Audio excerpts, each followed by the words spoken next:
absolutely supreme. The first Dutchman for 32 years since Andrew van der Poel back in 1986.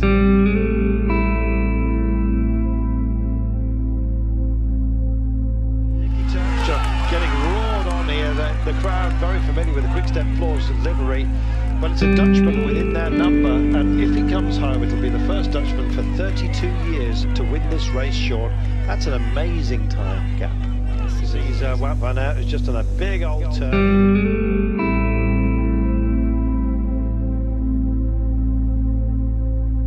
He's starting to win. They're closing. They've decided to engage, and they're working as a huge team time trialing unit. 20 seconds, 21. Oh my goodness, the gap's starting to close as Niki Terpstra. Is he wilting, Sean? Well, I think it's a question of them just getting organised behind, and when you have that 2 or 3 riders who ride, quite strong, well, then they're going to eat into the advantage of a lone rider out in front. And will they continue to do that? Because there's a lot of riders who are getting carried along, and they're going to start looking at the other riders. They're going to start calling the other riders, okay, come on, ride, guys, you also have to ride here. But of course, the quick step riders, they are going to just sit on here. Also, Trek have the rider Pedersen out front, so they're not going to ride. And it looks like there is one from Trek Segafredo on the rear end of this group, and those riders are just going to get carried along. And it's going to be an interesting one. 23 seconds. It is coming down a bit, but will they be able to, to close it down? Out, and when it's come back, Sean, it didn't look quite so tempting, the gap. Terpstra still with the advantage. My goodness, this is a man who's been through the trenches of which dot the landscape here. And here we are, it's 39 seconds, so the clock was in error. Sorry if we misguided you there, but we were relying on that clock that started to count down. 24 seconds margin then, it is Mads Pedersen. 41 seconds now, the Sagan group, so not working as well together as we suspected after being misguided by that clock, Sean. It looks like Terpstra still has the advantage. Well, he does. 25 seconds on Mads Pedersen, 42 to this group that are not closing the gap, despite what the clock said a few moments ago. Yes, and 42 seconds, this is a big advantage with just 5.5 kilometers to go. Terpstra, we can see that he's just, totally in the zone. He's focused, big time pain. But you've got to, try and, just concentrate on it and just dig in deep and give it your all here. And he knows this is, the opportunity now with the over 40 seconds of advantage. He will be made aware of that, and it's always a situation. The riders who are doing the chasing, they're always looking behind and they're thinking, well, we're carrying a lot of riders here. If we continue on doing this, they're going to attack us in the end, or they'll beat us in the sprint anyway. So always difficult for the riders to give it their 100%, and 43 seconds, it should be enough for Terpstra to go all the way. 5 kilometers from home, and Niki Terpstra, we're just looking at how smoothly he's riding. A little bit of lateral movement, but nonetheless, excuse me, an absolutely magnificent effort by him. 43 seconds, they're hanging back there. They're going to duke it out for a podium place. Will this man get absorbed? I think he might be. He's only got 14 seconds on the chasers, and they're going to be motivated for a runners-up spot here today. So they'll be taking last toots on the bottles. They'll be cast asunder before you know it.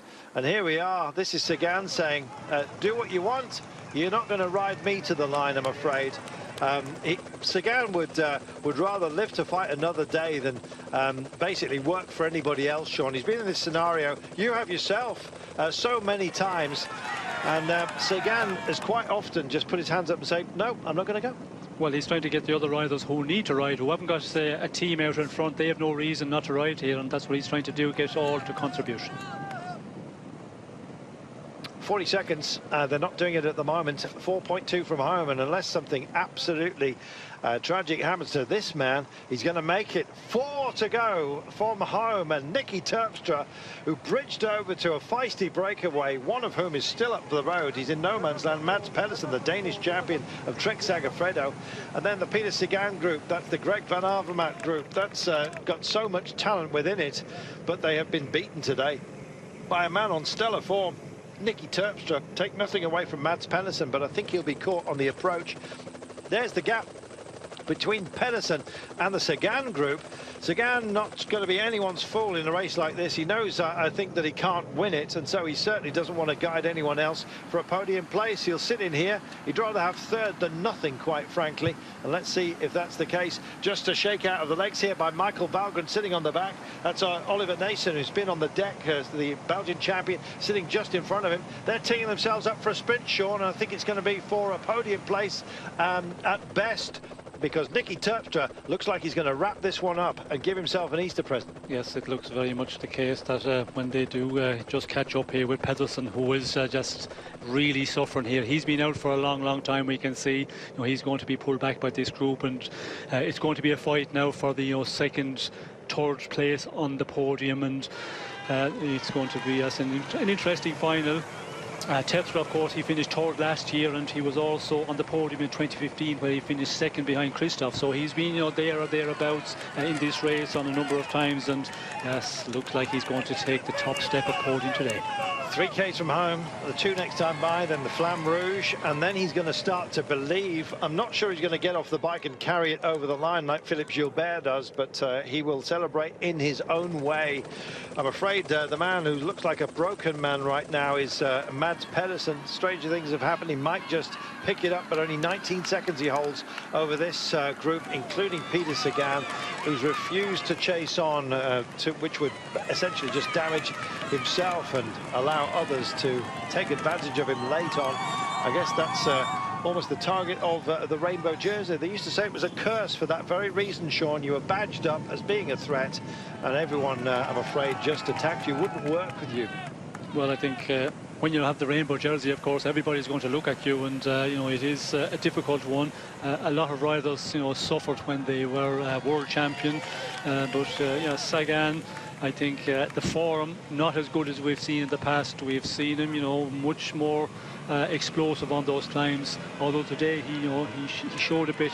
He was able to get away from the other ones, but just that a bit too late, and Terpstra had too much of an advantage, and was not able to bridge it across. And if you're not in super form, Greg Van Avermaet also, he hasn't been as explosive as he had last year, although all the riders say, yeah, I feel good, I haven't been, performing, I haven't got the win this year, but I feel my form is good. Of course they're going to talk it up because they want to, give themselves a morale boost, but, out on the road, and today is the day when you see the ones who are really in the top shape. Valgren goes in hot pursuit. Philippe Gilbert goes after him, and that looks like the podium that's going to be made up. Sagan's not chasing.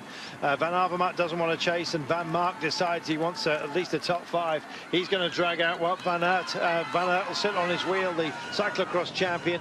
But there, grinding it away is Niki Terpstra, and he's going to bring this one home. 17 seconds, 20 seconds now, 30 seconds back to the G3 group. I'm hoping this timing is correct.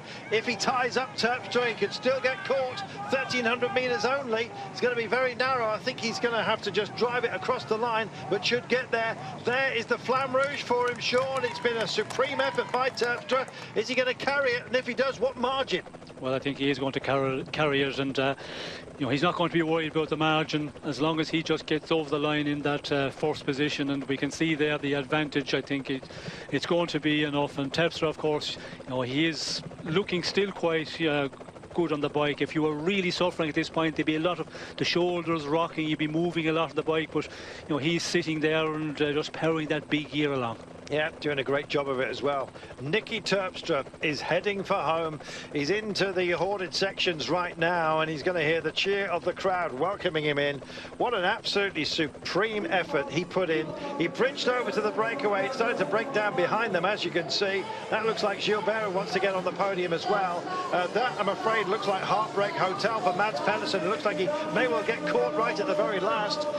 Teeing up for a run for home is Valgren, but this is Niki Terpstra from Quick Step Floors, hugging the hoardings right now. He wants to bring this one at home. Can Mads Pedersen hold on for second place with a charging Valgren just behind him? This is a remarkable effort by the Great Dane, but right now we're going to face a great Dutchman.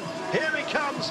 Niki Pedersen is going to bring it home. 100 meters now, that's all he's got to make sure this belongs to him. Drifts to the center of the road, which is where you celebrate most effectively.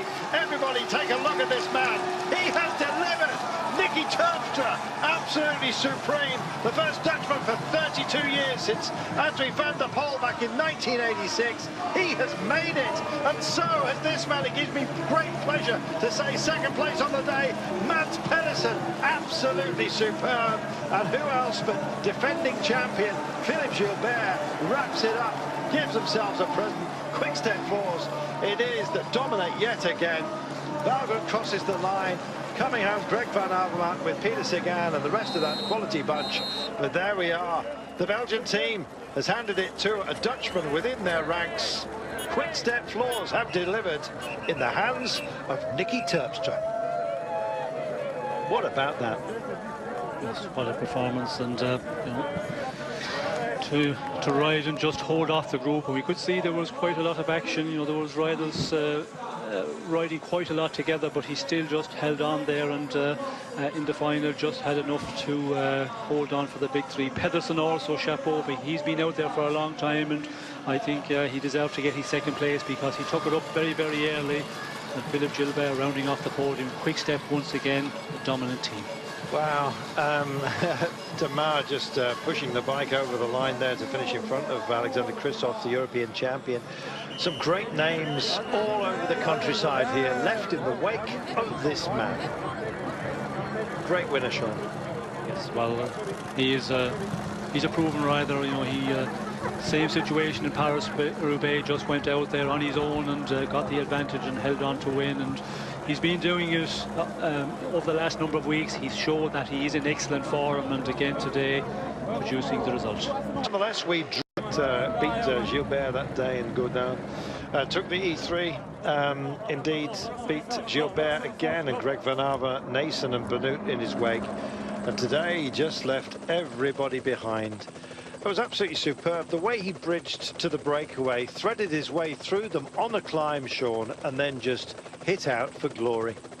Yes, well, if you have got that little bit of energy, that little bit more power left, that's what you can do. You just, you know, put in an attack, and then you can ride away just inch by inch, and that's what we see with Niki Terpstra. When he caught the breakaway out in front, you know, he went through them immediately. Pedersen just reacted and was at 2 bike lengths, 3 bike lengths, 4 bike lengths, and then he was hanging there, and it looked like that Pedersen might be able to just claw his way back to him, but no, Niki Terpstra just had that bit of power extra to, you know, to just pull away from him. And then of course the rivalry behind between the big favourites, that helped, and that is always a situation in the end of a big one. When you get that 15-20 seconds advantage, they're going to start looking at each other. Rayonnet, they're trying to get an interview for VTM, and they basically said no. He looked like he was just about to drop, actually. He was rocking on his feet, and I think they they just need to give him a little bit of space. And look at the gaps here, Sean. Over 6 hours in the saddle. The winning time, 6 hours, 21 minutes and 21 seconds. What a day. As always, Flanders has delivered. A great champion.